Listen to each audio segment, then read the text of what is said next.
In the world of sports, your performance is everything. So what happens when our minds end up impacting our performance? Welcome, ladies and gentlemen, to the Mindful Sports Podcast. Welcome, everyone, to another episode of Mindful Sports. Today, we're going to take a step further from our competitive mindsets into bestism. Last week, we talked about mastery and how someone who is a master and has a mastery mindset is looking to be in the elite club of whatever their area of expertise is, wherever they have the knowledge and the skills at. And sometimes they may use the phrase of, I want to be the best, without really wanting to be the best. They're content with settling as being one of the best or a great player. And that transitions into this mindset of bestism, where these people with this mindset truly are not willing to settle for anything other than being the best. They strive to be the best. Their end goal is being the best, not settling for being a master in something, not settling for being in an elite club. They want to be at the top of the chart. No excuses. They're not necessarily taking that step further that we'll talk about next week in perfectionism and wanting everything to be absolutely perfect. But they have to be at the very top. And if you remember from a couple weeks ago where we overviewed these three different mindsets of mastery, bestism, and perfectionism, we used the story of former NBA player Jason Williams and his interaction with the late Kobe Bryant, where Kobe told him that the reason he had been practicing so much was because that he saw Jason come into the gym one morning and he wanted to let Jason know that there was no way that Jason was going to outwork him. See, there are numerous examples of this in sports. When you look at MLB great Derek Jeter, he's been quoted as saying, there may be others with more talent than you, but there's no excuse for anyone to work harder than you. NFL Hall of Famer Jerry Rice has said that today I will do what others won't, so that tomorrow I can accomplish what others can't. Even Indian badminton player Pusarla Venkata Sindhu understood that the greatest asset is a strong mind. If I know someone else is working harder than me, I have no excuses. And what is the one thing that all of these people have in common, that all of these statements have in common? It's the goal to not let anyone work harder than them. They're athletes who want to do and be what others cannot or will not. That is bestism. I saw a perfect example of this mindset personally. When I was a freshman in high school, I was the goalie for our soccer team. Now, there was a senior who should have been goalie and would have been a better fit than I was. In fact, I knew this firsthand, probably better than many other people, because I had actually spent the year before training him and working on the drills and teaching him things. However, he didn't want it. It wasn't a position that he was looking to play. So even though naturally he had more talent than I did, he was more skilled than I did, he was a good foot taller than I was, had longer reach than I was, he was perfect for that goalie role. Because he didn't want it, and I wanted it, and I had a chip on my shoulder and I was going to be the best. And I worked my butt off. So when it came time for drills and execution, I earned the spot because I put the effort in, because I was going to be the best. And there was no way, even if he had wanted it, that I was going to let him take that from me.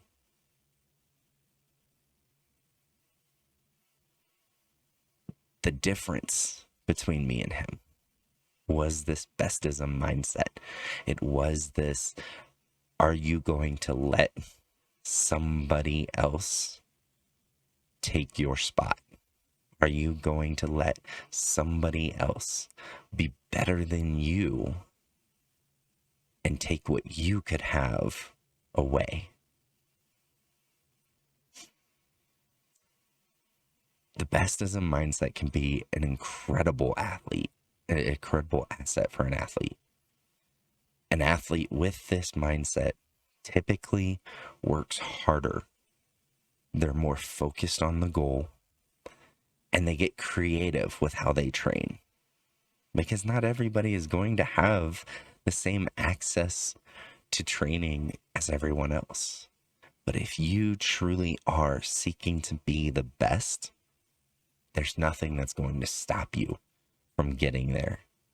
And this means that you're going to find a way to train where there isn't an apparent solution.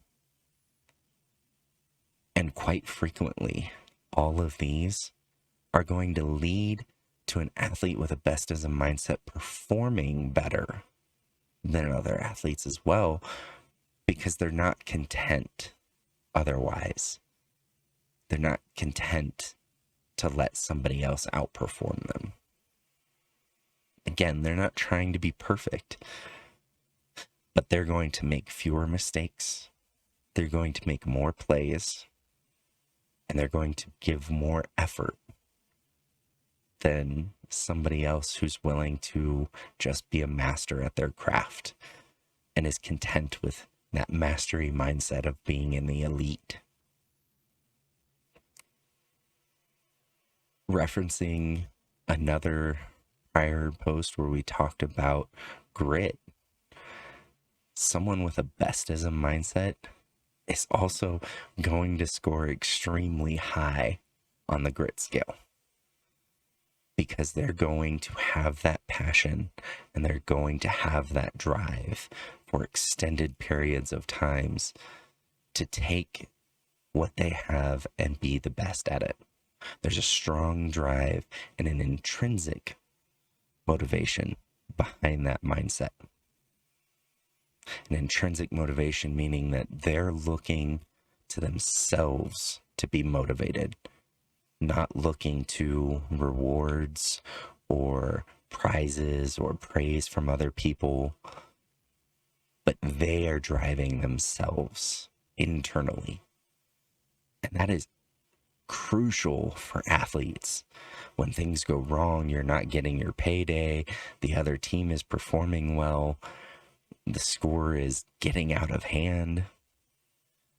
All of these things that can be motivating start to lose their value to someone who is focused their motivation externally instead of internally.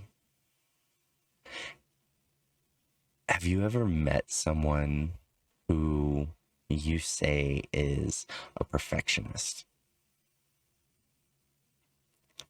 And did you ever deny it? Did they deny it? When we come back, I want to talk about how maybe that perfectionist that you saw in them wasn't actually being a perfectionist or having a perfectionism mindset, but really having that bestism mindset instead.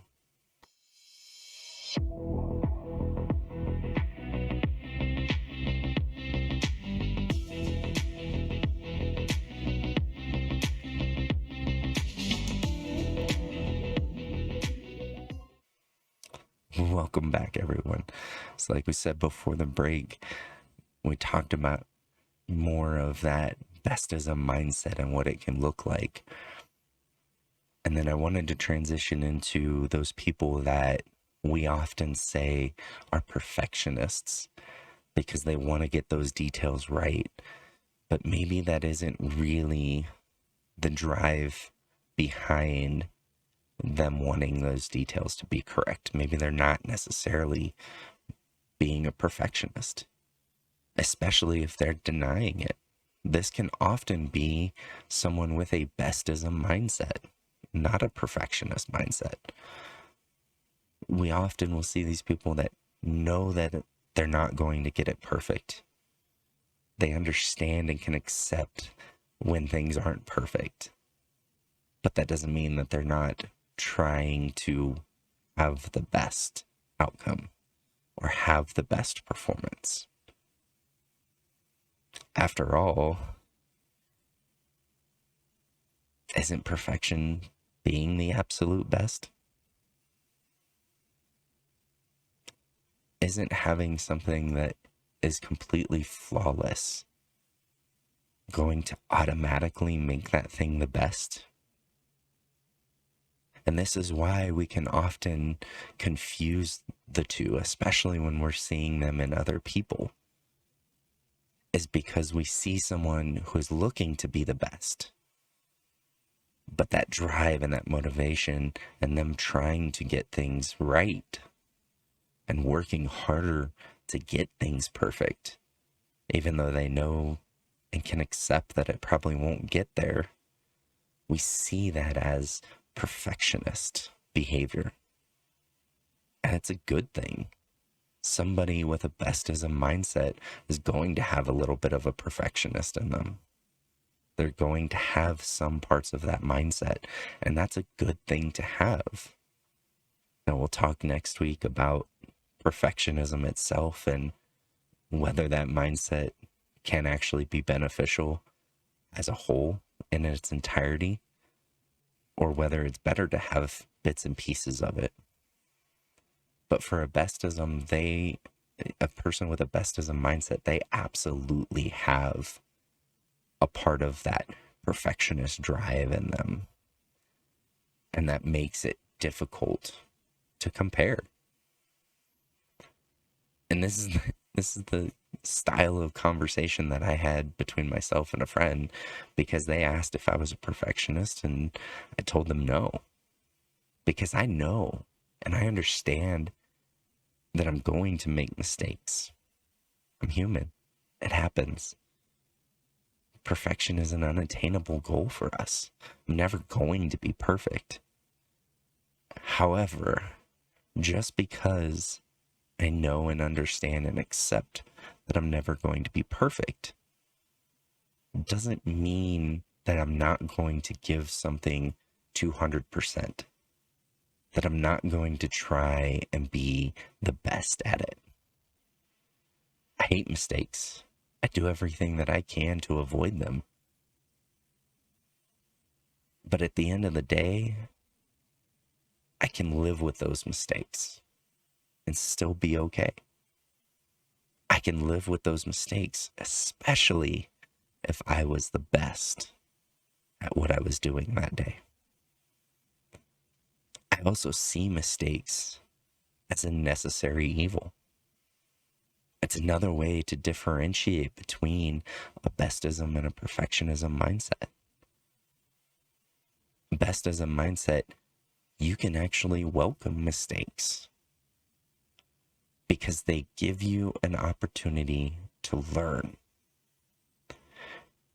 See, a perfectionist, someone with that perfection mindset, needs everything to be perfect. They need it to be perfect. Someone with a bestism mindset wants things to be perfect because it is the ultimate expression of being the best. But they also understand that being perfect in everything is an unattainable goal. Something that we can't ever reach. And not only that, but in order to be the best, you have to have those mistakes because you have to be able to learn from them. It's one thing when we see others make a mistake and we learn from others' mistakes. We can absolutely do that. But it's a very different thing when we are making the mistakes and we have to figure the answers out and we have to learn from them.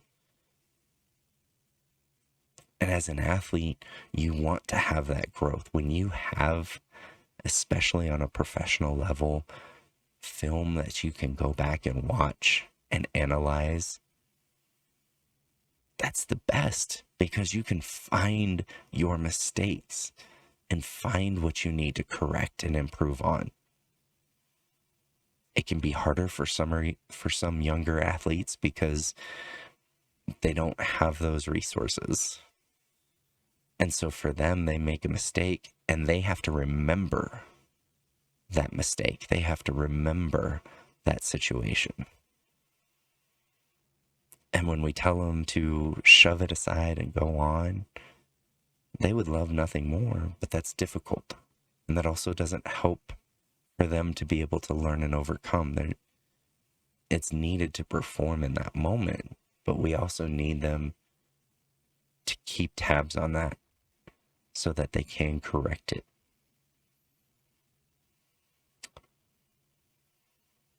Part of being the best means that you have to be adaptable to different situations. If you're the best only when things are perfect, then you're not the best. Because as we said, things aren't always going to be perfect. It is very rare that we get into a perfect situation, especially as an athlete.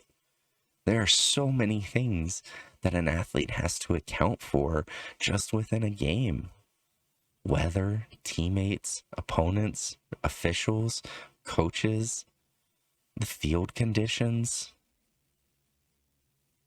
These things all play a part, and you never have a game where every single one of those is absolutely perfect.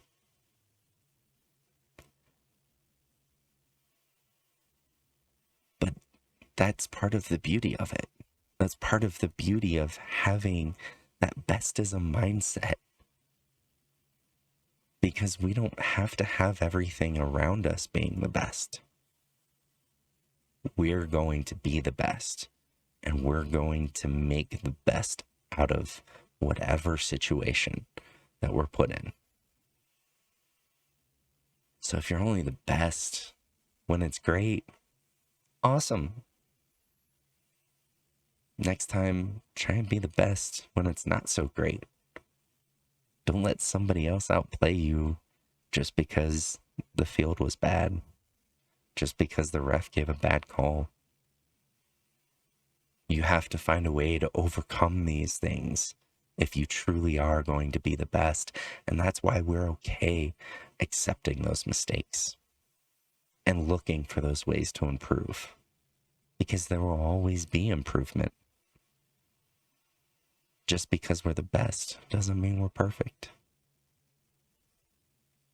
Now, unfortunately, there are some downsides to trying to be the best as well. And we'll take one more short break, and then we'll come back and talk about what those downsides are. Because even being a best isn't always the best.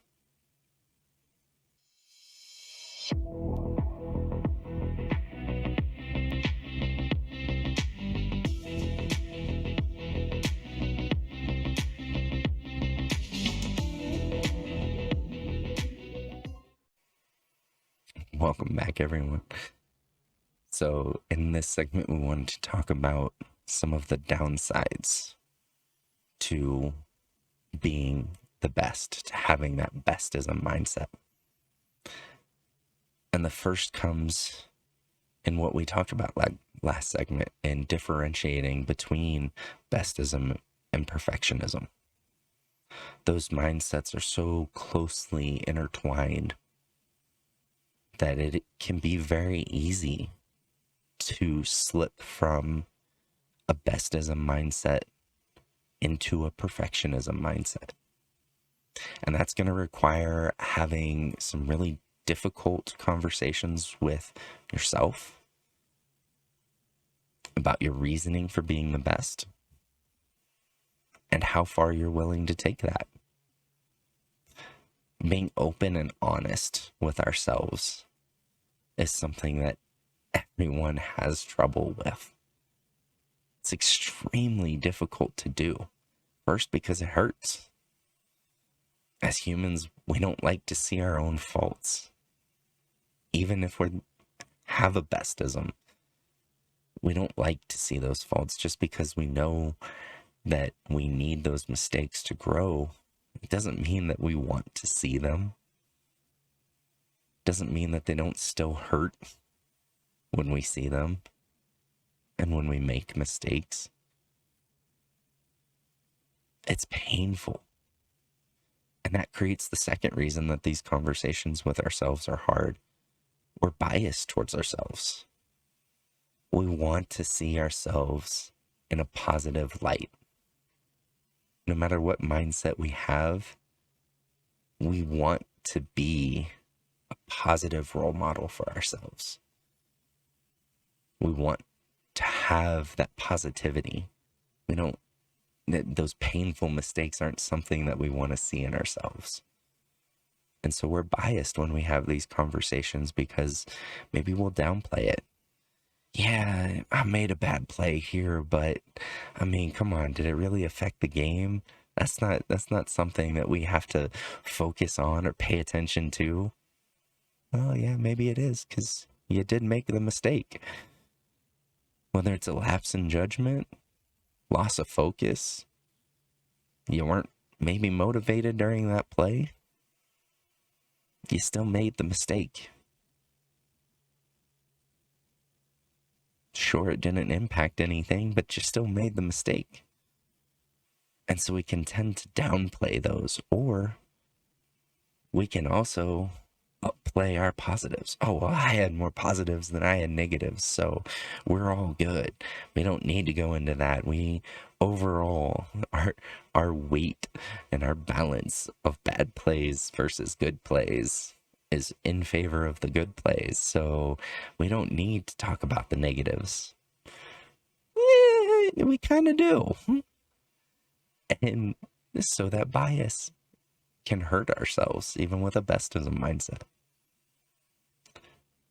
The bestism mindset can also cause us to shut out those who are around us.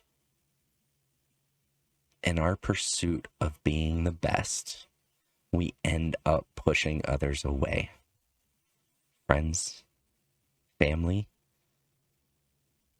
teammates, and coaches. We can push all of these people away because we shift our bestism mindset from that task-oriented to ego orientation. While a mastery mindset that we talked about before is often more task-motivated, the bestism mindset can be task-oriented and then become an ego orientation.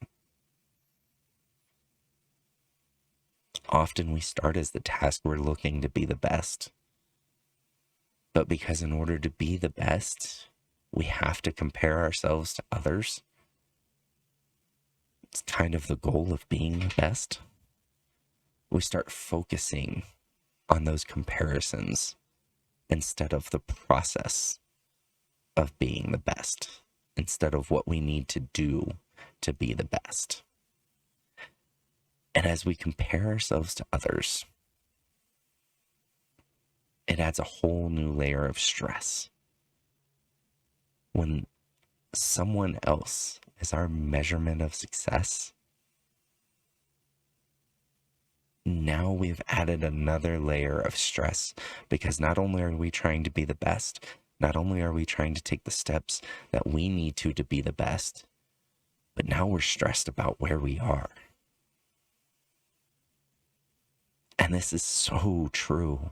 so true for athletes whose pay is based on their performance. Think about how the recent contract negotiations between the Cowboys, the Dallas Cowboys, and their quarterback, Dak Prescott, have gone. What's the main thing that pretty much everybody was trying to argue when deciding whether or not Dak deserved a certain amount of money? They compared him to others who did make that money, who had more wins, who had more turnovers, who was on the field less because of injury. All of these things play into each other. We even compared their teams. Who had more to work with? Who had less to work with? Who had the better teammates that maybe, boosted what they were doing? All of these factors play into player and athlete contract negotiations, their livelihood. And so it makes it so much easier to start comparing ourselves to others, even with a bestism mindset.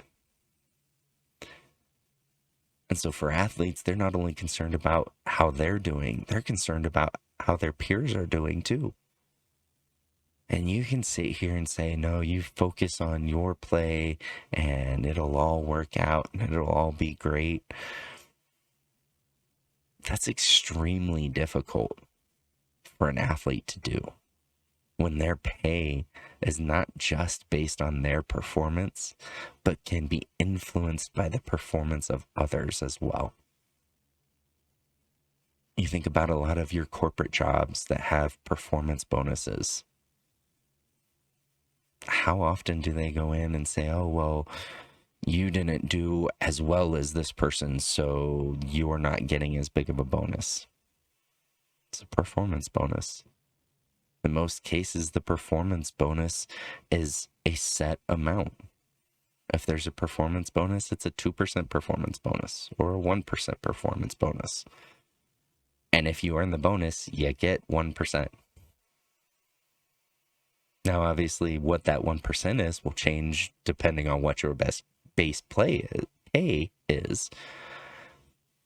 But it's not based on how well your coworker did and whether or not you get more in a bonus because of them. You get 2% and they get 1% because you perform better than them. It's not the way it works.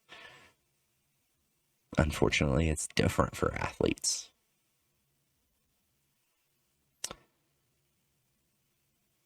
And this fosters not only the bestism mindset, but it actually fosters that perfectionism mindset as well. You have to be the best, or you have to be perfect to be better than the person who is the best. It's a great thing for competition in a lot of ways.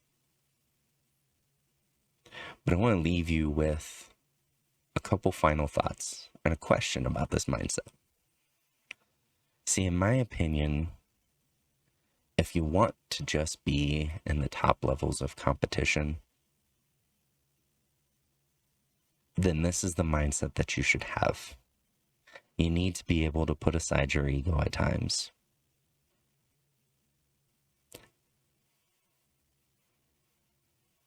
And I also want to say that for those around athletes and coaches, take care of the people that you know have a bestism mindset. Whether it's yourself or someone else. Athletes with a bestism mindset put a lot of pressure on themselves, and they have to have that strong support system. Otherwise, you can end up crossing that line into perfectionism. Don't be afraid to try and be the best, but make sure that you're aware of the pitfalls so that you can use your bestism mindset to its best. And for the question that I want to leave you guys with, do you believe that striving to be the best is inherently bad? Or that it's something that carries enough risk that it should be avoided? Or is having that bestism mindset and striving to be the best more of a positive than a negative? Let me know what you guys think, and I'd love to engage with you all more on this topic. Next week, we will go into that competitive mindset of perfectionism and wrap this series up with that. I will see you guys again next time. Please be sure to hit that like button, share this with your friends and family, and leave us a comment down below. Thank you everybody for watching. To stay up to date, make sure you subscribe and hit that notification bell. Have a great day.